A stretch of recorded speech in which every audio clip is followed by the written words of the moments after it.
What's up, backers? Brooklyn here. In this video, we're going to go over how to play encounters and kill stuff. And just as a reminder, this and the two previous videos are the only 3 videos that new players who aren't running the game will need to watch to get playing. Oh, and also, the rules for playing encounters is the same regardless of if you're playing the crawl mode or the adventure mode. Okay, so let's get right into it. Setting up encounters is broken into 4 phases: the prepare phase, the placement phase, the distribution phase, and the initiative phase. The prepare phase is the phase that adventurers get to heal, remove negative tokens, and otherwise gain a myriad of mechanical benefits before starting an encounter. If this is your first encounter of the crawl mode or the adventure mode, you'll likely not benefit from any of the things this phase does for you. But to go over them briefly, first, each adventurer removes their used tokens from their per encounter abilities. Then, all adventurers with damage are healed until they have damage equal to half their total HP value. This includes defeated adventurers, meaning that between encounters, adventurers will return to the board with half of their total HP remaining. Then, all effect tokens are removed. This means that any lingering effects, like poison, are removed. This ensures that any positive or negative effects won't carry over between encounters. Then, each adventurer sets their current stamina points to their stamina point recovery value. That's going to be the little red spheres printed on the adventurer card right here. This will usually be 3. 2 important things to note about this phase. First, there's a special token in the game called ability tokens. These tokens are not removed during this phase. In fact, these tokens are never removed until they are used or adventurers are told to restore via an adventure mechanic in the adventure book or crawl book. Next up is the placement phase. Using the depicted encounter setup page, players will construct the encounter on the table. After the board and all the depicted figures and tokens are all set up, each player will place their adventurer figure on any space in the listed start zone. Cool, so far so good. Now that the board and all figures are set up, you'll move on to the distribution phase. During the distribution phase, players need to find all of the command and intelligent combatant cards being used in the encounter and pass them out evenly among all the players. This way, each player will have a responsibility when it's not their turn. Next up is the initiative phase. During the initiative phase, we basically get to build ourselves an initiative track. The initiative track is set up on any edge of the board and will determine the order in which figures take turns. To set up the initiative track, take an initiative card for each corresponding figure depicted in the encounter, including the adventurer figures that were just placed. Then, shuffle the cards and deal them out one at a time to create a row of cards. This is now considered the initiative track.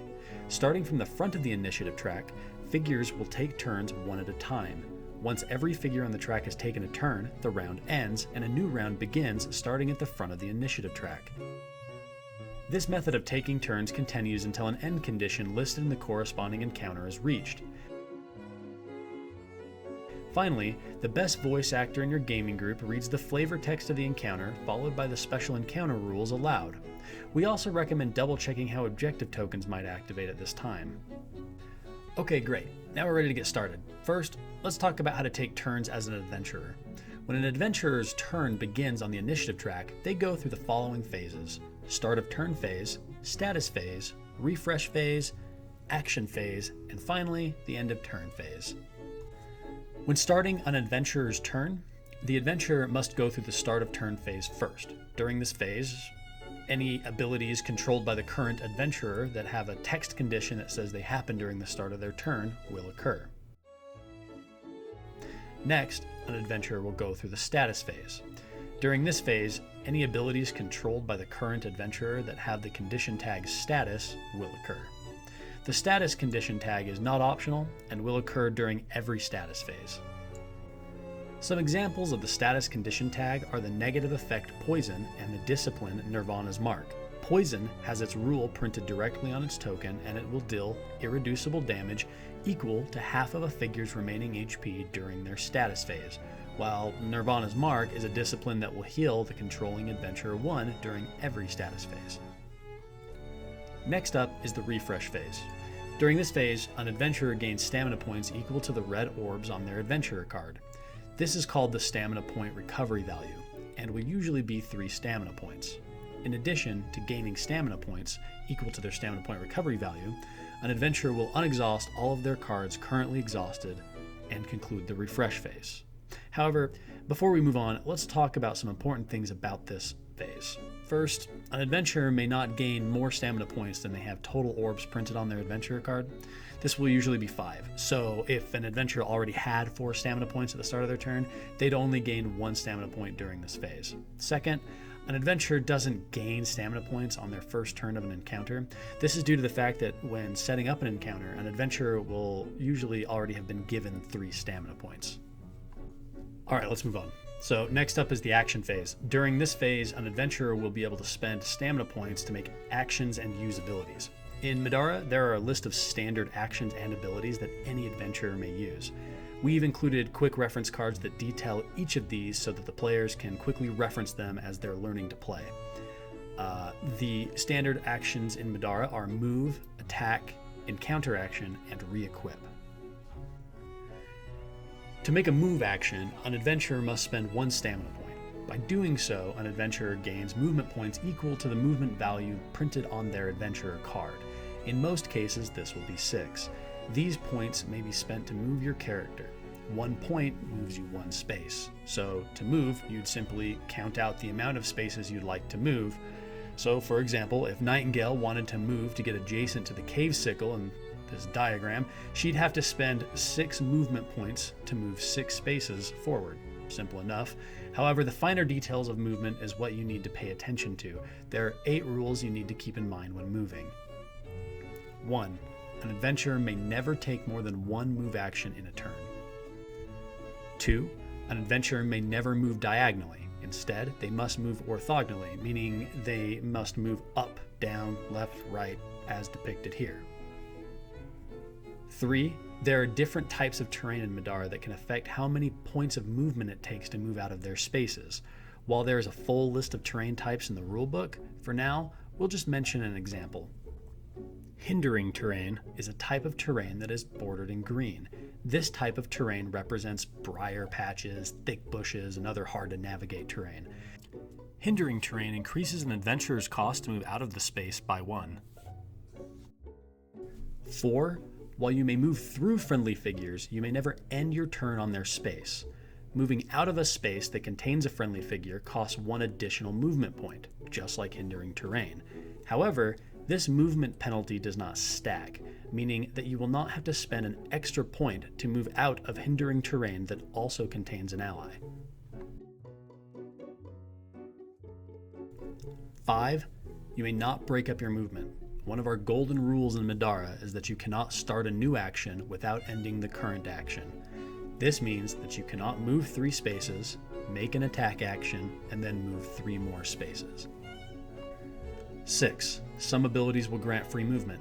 This movement does not count as a move action and will simply move your figures an amount of spaces listed on the ability. This movement ignores the negative effects on movement caused by terrain. So, for example, if Zeke in this diagram was to use Like the Shadows, a discipline that allows you to move 2 spaces, he'd be able to simply move 2 spaces, even though he's in hindering terrain. Something to note, free movement may only be used before or after a move action, not during. 7. Moving out of a space adjacent to an opponent will grant them a free attack against you. We call these free attacks break attacks. 8. While you may only take 1 move action a turn, there are still ways to move further during a move action. When making a move action, a figure may spend as many additional stamina points as they'd like. For each stamina point they spend, they may add +2 to their total movement points for that move action. Cool. So with all that in mind, let's show you a more involved example of the move action. Let's say that Zeke wants to move to open the chest on the far side of the same example we showed before. He'd normally have to spend 4 movement points just to get out of the hindering terrain. Then, he'd have to spend an additional 10 to reach the chest. This means he needs to spend a total of 14 movement points to reach the chest. However, Zeke only has the 3 stamina points. Fortunately, Zeke has the discipline Like the Shadows. This discipline would allow him to move 2 spaces for free, letting him move out of the hindering terrain before he's even taken a move action. Then, he'd spend 1 stamina point to make a move action and move 6 spaces. To move the last 4 spaces required to get to the chest, Zeke would spend his last 2 stamina points to add +4 movement and end his turn adjacent to the chest. Next turn, Zeke's going to be able to get himself some loot. The next standard action we want to talk about is the attack action. For 2 stamina points, an adventurer may make an attack action. The attack action has its own steps listed in the rulebook.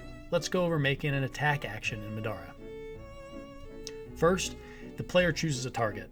When choosing a target, they must be within line of sight and range of the weapon the adventurer is using. Line of sight in Middara represents whether or not your figure can actually see the target. To determine if a figure is within line of sight, simply draw an imaginary line from the center of one figure to the center of the figure they are trying to target. So long as this imaginary line does not cross paths with any obstructing terrain or goes through the space occupied by an opposing figure, the target is within line of sight. In this example, you can see that Nightingale has line of sight to 2 of the 4 potential targets. Since you can draw line of sight through friendly figures, Remy won't block her line of sight. However, 2 of her potential targets are blocked. One, due to it being behind another opposing figure, and another because it's behind obstructing terrain. When counting range in Middara, you may count diagonally. This means that all 9 spaces adjacent to a figure are considered adjacent and can be attacked at a range of 1. Next, an adventurer will build their combat dice pool by taking the listed dice on their equipped weapon. Once their dice pool is built, an adventurer may choose to empower their attack by spending 1 additional stamina point to add the black dice to the pool, making the total dice rolled 3. Adding this black die to your pool is a great way to get additional symbols that can be spent to add damage or other bonuses to your attack. However, if the skull is ever rolled on this black die, the attack action automatically misses. After an adventurer decides if they want to empower or not, they'll determine if the target of the attack will dodge. Before rolling to attack, targets in Middara will always have an opportunity to dodge. However, unless they say otherwise, monsters and other antagonists will never dodge. So assuming the adventurer hit, they'll go to the determine damage step of the attack action. During this step, an adventurer calculates damage by first determining the difference by which the attack hit. For each number above the target's defense value the adventurer rolled, they add +1 physical damage to the attack. Next, an adventurer gets an opportunity to add damage using symbol abilities printed on cards they control, like their weapons for example. Then, the target subtracts the total incoming damage by their armor value. In Middara, armor is always damage reduction, so every point counts. Then, finally, we deal damage equal to the total damage left over after armor. For each damage dealt, the adventurer will put damage tokens on the target. If any figure ever has damage equal to their total HP, it is defeated and removed from the table.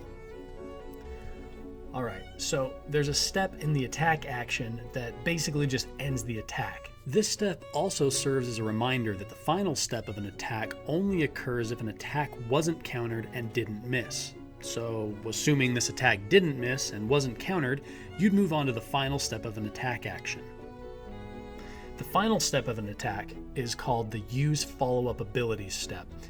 Follow-up abilities are abbreviated FU on cards and are powerful abilities that can do a myriad of fantastic things.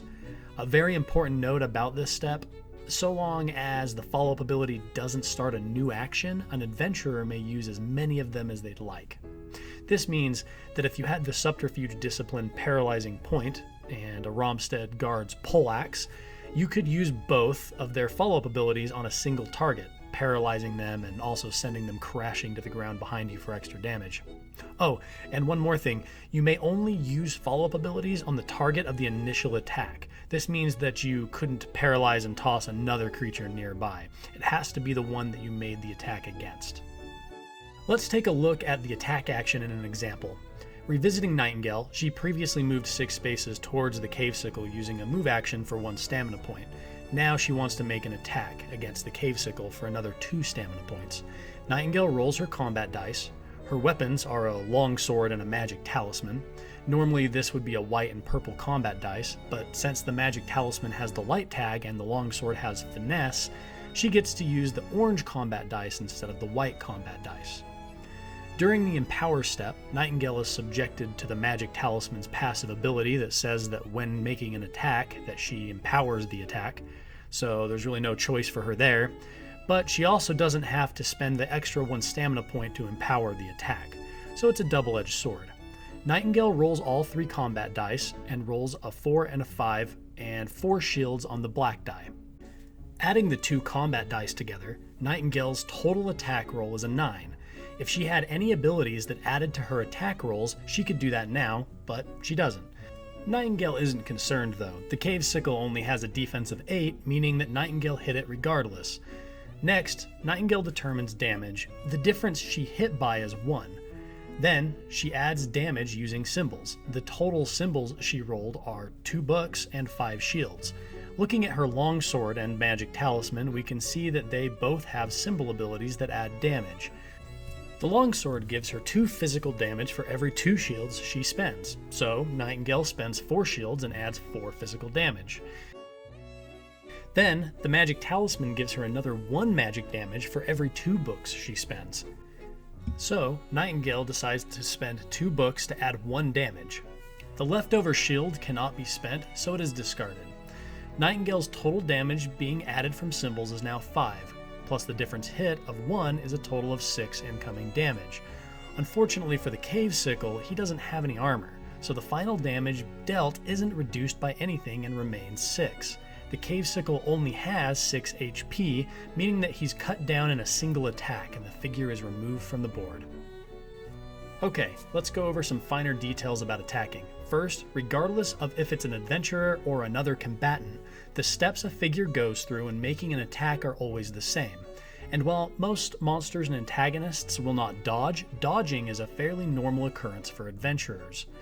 When an adventurer is being attacked, they may spend 1 stamina point to dodge. When dodging, an adventurer simply rolls the black die and adds temporary defense equal to the amount of shields rolled. This means that dodging can add up to 4 additional defense. Since the defense you're hit by equates to damage, dodging will not only reduce your chance of being hit, but also decrease the damage you take even if you only roll a single shield. Second, a figure who misses with an attack or hits but deals no final damage, meaning it was reduced to 0 by armor or some other form of damage reduction, can be countered.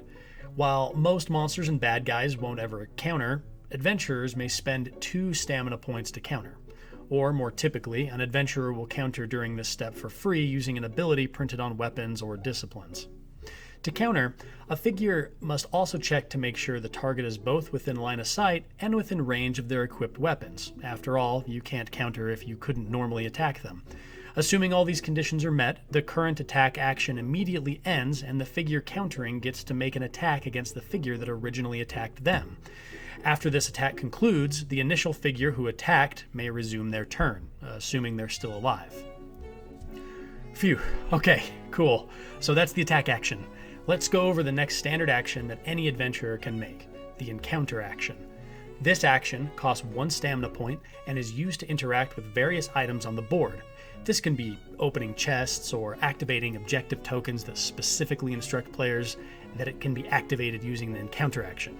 For example, if Zeke actually wanted to open the chest from the previous example given, he'd need to come up with 1 additional stamina point to make an encounter action. Luckily for him, he also has a consumable called MF Fortitude. This carbonated potion has a discard condition that will give him 1 additional stamina point and allow him to make an encounter action. Zeke downs the potion to gain 1 stamina point, makes the encounter action, and flips the loot token over to find the color of the chest. Then, Zeke reads the corresponding colored loot section in the current encounter to find out what he found. The last standard action adventurers can make is the re-equip action. This action is used to swap out what weapons, relics, or other items you have equipped with other items in your pack. In Middara, you have a pack size of 3. This represents your inventory space of non-equipped items. As the game progresses, certain builds will likely use this more than others. A good example of using the pack is when an adventurer wants to have a ranged weapon and a melee weapon available to them.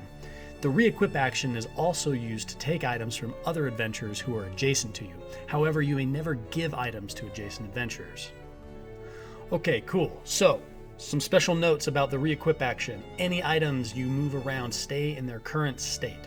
So if they're exhausted or if they have a per encounter ability that has already been used, they'll stay exhausted or stay used even after you move them. Lastly, adventurers who gain items for any reason may immediately take a free re-equip action, meaning if you take a sweet weapon from your buddy or you find something awesome in a chest, you'll be able to immediately equip it. So that does it for standard actions and abilities. However, while we're on the topic, let's cover another important action that adventurers might want to perform: casting spells. Now, it's important to mention that casting spells isn't a standard action in Middara, meaning that you cannot normally do it. Instead, only adventurers using an ability that specifically says to cast a spell can perform the spell action. An example of this is the discipline Gore Shot. Gore Shot looks like this. If an adventurer uses an ability that instructs them to cast a spell, they go through a set of steps that are different from making an attack. While similar, there are some important differences. Let's take a look. First, an adventurer must choose a target. Just like making attacks, spells must target figures within range. However, the range of all spells is the same regardless of your equipment. In Middara, spells may target any figure within their sphere of influence. We abbreviate this on a lot of cards as SOI. A figure's sphere of influence is always 4 spaces in any direction, including diagonally. Okay, once an adventurer selects a target within their SOI, the next step is to determine the force of the spell. To determine the force of a spell, the adventurer would roll their casting die. Now, a figure's casting die is printed on their adventurer card. This is the casting die they use when they have no other item equipped that augments their casting die. However, if you're casting spells, we highly recommend grabbing yourself a wand or a grimoire or something that upgrades this die. But I digress. To determine the force of a spell, the adventurer will roll their casting die and add it to the listed force on the spell they're casting. In the case of Gore Shot, this is 6, meaning if you rolled a purple die and got a 5, the force of the spell would be 11. Now, just like attacking, before rolling this die, an adventurer may choose to empower the spell by spending 1 stamina point and adding a black die to the roll. Unlike attacking, however, the black die in this case will only do one of 2 things. It will either add +1 force for each book you roll, or it will end your action and deal you 3 damage if you roll a skull. Oh, and as a final note about empowering, just like attacking, monsters and other antagonists will never empower a spell unless instructed to do so. Okay, so after you've determined the force of the spell, the target must try and make a conviction check to resist the spell. In this example, the force of Gore Shot is 11. A bad guy's conviction die will always be printed on its intelligent combatant card. So, let's say we were casting Gore Shot against a Cave Sickle. The Cave Sickle's card has a conviction of 2 purple dice. This means that the Cave Sickle would roll its 2 die and add them together. If the Cave Sickle rolls equal to or higher than 11, the spell is resisted and the spell action immediately ends. Otherwise, the Cave Sickle is going to get a face full of gore. So let's assume he rolls a 9 and gets wrecked. This means that the spell's listed effect triggers. In this case, Gore Shot says to deal 2 magical damage. Then, you may take 1 irreducible damage to deal additional magic damage equal to your highest level Cruor discipline. Assuming Gore Shot was your only Cruor discipline, this extra damage you could deal would only be 1 additional damage for a total of 3. However, if you had a level 4 Cruor discipline, you deal 6 damage instead and outright kill the Cave Sickle. Regardless, after dealing the damage, you'd put damage tokens on the target and conclude the spell action. Some important notes about spells. First, you'll notice that I mentioned damage types. Magic damage, irreducible damage, physical damage, etc. In Middara, there are different damage types. In most cases, the types of damage being dealt is just physical damage and has no special properties. However, magic damage is a special damage type that cannot be reduced by armor. So while Gore Shot doesn't do a ton of damage, the damage it does do circumvents armor. Plus, it only costs 1 to cast, meaning you could cast it plenty of times in a single turn. Anyway, so moving on. The last thing on the subject of spells we wanted to touch on is spell-like abilities. Many abilities have Force X printed on them. These are called spell-like abilities. Whenever an adventurer uses an ability or follow-up ability that has Force X listed, they'll go through similar steps as casting a spell, However, a notable difference is that the force of the spell is printed on the card, so casting dice won't be added to its force. In addition, some spell-like abilities might augment the force based on other parameters. For example, the Great Hammer has a follow-up ability that will move an opponent that you just hit. Its force is augmented by the difference in which the attack actually hit by, so if you slammed a monster hard enough, they'd have a hell of a time beating the force value with a conviction check. Wow, alright, so that's a brief overview of what an adventurer's turn looks like. Let's take a brief look at command combatants. Command combatants represent friendly figures who will be controlled by the players and fight on their side. This is an example of a command combatant card. You'll notice that command combatants share some information with adventurers. In the top right corner, you'll find their stamina recovery bar and any special tags associated with them. Command combatants have all of their special abilities and equipment thematically wrapped up into a single card, meaning they don't have items, equipment, or discipline cards that they learn. Instead, everything they can do beyond the standard actions and abilities already mentioned are printed directly on their cards. So, when a command combatant's turn comes up on the initiative track, they'll go through all the exact same steps as an adventurer. Other than the fact they can't have items or discipline cards, they are considered allies to the adventurers in every way and follow all the same rules as adventurers. The next type of turn that will come up on the initiative track is intelligent combatants. These cards represent all the baddies in our game: evil minions, horrific monsters, and cunning villains. Intelligent combatants are like command combatants in that they don't have equipment or discipline cards. Instead, all of their rules are wrapped up into their single card.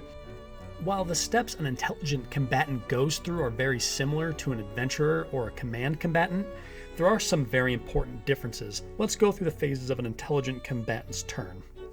First, just like adventurers and command combatants, intelligent combatants have a start of turn phase followed by a status phase. The rules for both of these phases are identical to their adventurer and command combatant counterparts. The third phase of an intelligent combatant's turn is where things start to differ. The third phase is the activation phase. During this phase, an intelligent combatant will act according to its AI steps printed on its card.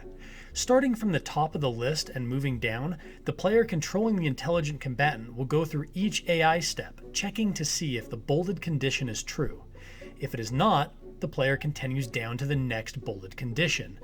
A player continues in this fashion until a condition is true. Then, the combatant will follow the instructions listed beneath the true condition. After following the listed instructions on an AI step, a player then checks to see if an AI step instructs them to continue down. If so, the combatant will continue down until they find the next AI step with a true condition. If there are no true AI steps, an intelligent combatant will do nothing. The last phase of an intelligent combatant goes through is an end turn phase, just like an adventurer or command combatant. So let's see an intelligent combatant's turn in an example. After Zeke opens the chest and Nightingale kills the cavesicle, let's say that the Earth Loa starts his turn. The Earth Loa isn't affected by anything at the start of its turn, and it also has no abilities affecting it during the status phase either, so the next step would be the activation phase. The Earth Loa's first AI step is there an ally with an SOI without barrier? There happens to be an animate within 4 spaces, so the Earth Loa's first AI step is true. The Earth Loa places barrier on the animate. This is a positive status effect that passively gives the animate 1 additional armor. Since the Earth Loa is instructed to continue down, he looks for the next true AI step. The next AI step says, is there more than 1 opponent adjacent? Since nobody is adjacent to the Earth Loa, the answer is no, so the player controlling him would continue to the next bolded AI step. It says, can it move and attack an opponent within reach 2? Looking at the movement value on the Earth Loa, the player is able to determine that the Earth Loa could move 4 spaces and attack Zeke within reach 2. The Earth Loa then moves up and makes an attack following all of the same attack steps as an adventurer. Afterwards, the Earth Loa would check to see if it continues down. Since it does not, the Earth Loa would continue to its end of turn phase and end its turn. Okay, let's go over some finer details about intelligent combatants. First, you'll notice that they have their symbol abilities, combat dice, conviction dice, and casting die, and all related important information printed directly on their cards, just like command combatants. But the information that might seem out of place is some of the tags, the colored boxes across the top, and the passive section. Let's go over these. The tags in the top right are detailed in the rulebook. On every intelligent combatant, you'll always find a DR value. The DR value is simply a difficulty rating that is used to give a general idea of how hard the monster is and nothing else. This can help you if you ever decide to make your own stories or encounters using the Middara system. While we're here, let's go over some important tags you might see on intelligent combatants. Avarice X. This tag means that when this combatant is killed, it will drop additional combatant cards equal to the X value listed. Boss. This tag means that the intelligent combatant represents a particularly strong opponent. Players will fight these combatants during special encounters throughout both the adventure mode and crawl mode. Boss combatant cards are located in the hidden card deck. The only special rules associated with this card is that if the monster loot card is drawn when killing a boss, you simply redraw. Gilded. These monsters always give their monster loot instead of a combatant loot card. Trivial. When a trivial combatant is defeated, no combatant loot is drawn. Swarm. Swarm monsters are a common monster type. When a swarm combatant is defeated, no combatant loot card is drawn unless it was the last combatant of its kind in a group. Let's talk about this a little bit more in depth right now since it bleeds into our second topic. The colored boxes printed across the top of intelligent combatant cards are called activation numbers. Activation numbers are used to keep track of multiple figures on the game board. There are 6 corresponding colored base snaps that players will use to keep track of different figures of the same type on the game board. When setting up an encounter, every figure will have a number associated with them. This number dictates which colored figure should be where on the game board. This way, players can know which cave sickle, for example, has damage, effects, or any other tokens and special rules associated with it. A special note, and to make the previously mentioned swarm tag make more sense, intelligent combatant cards might have more than one card printed with different activation numbers. We call these groups. For example, the Cave Sickle Intelligent Combatant card actually has 2 different cards, each with different sets of Cave Sickles they represent. Cave Sickle 1 through 3 is a group, while Cave Sickle 4 through 6 is another group. In fact, these groups even have their own initiative cards associated with them, meaning they'll activate at different times. Since the Cave Sickles also have the Swarm tag, players would have to defeat the last Cave Sickle in a group to gain the combatant loot card. One last note about activation numbers. These numbers also represent the order in which multiple intelligent combatants of the same type will take their turn. So when the Cave Sickle group starts their turn, they'll take turns starting with Cave Sickle 1, followed by Cave Sickle 2, and so on. Alright, we saved the easiest one for last, the passive section. This section simply details passive abilities associated with an intelligent combatant card. They function using the passive condition tag rules, meaning that they are always in effect. Make sure you don't forget these, as many combatants rely on them heavily. Before we wrap this video up, let's touch on a couple details about how intelligent combatants act. We're going to take a quick look at targeting priority, up to versus within, and the 3 golden rules. Let's start with targeting priority. Sometimes an AI step will specify who the intelligent combatant will attack, such as the adventure with the lowest hit points or something along those lines. Other times it won't even say. Regardless, if it doesn't say or if there's a tie, an intelligent combatant will always attack the adventurer who is nearest to the front of the initiative track. In this way, our initiative track also acts as our tiebreaker. Next up, let's define what up to means versus within. If the instructions on an intelligent combatant card specifies up to, it means that the combatant will attempt to use the maximum value if able. If an intelligent combatant's card says within, then the combatant will use the action or ability without consideration to maximum ranges or values. So, for example, the Animate's intelligent combatant card says, move up to 2 spaces farther from the target. This means the Animate will always move 2 spaces further from the target unless they cannot. In this case, they'd move as far as they could.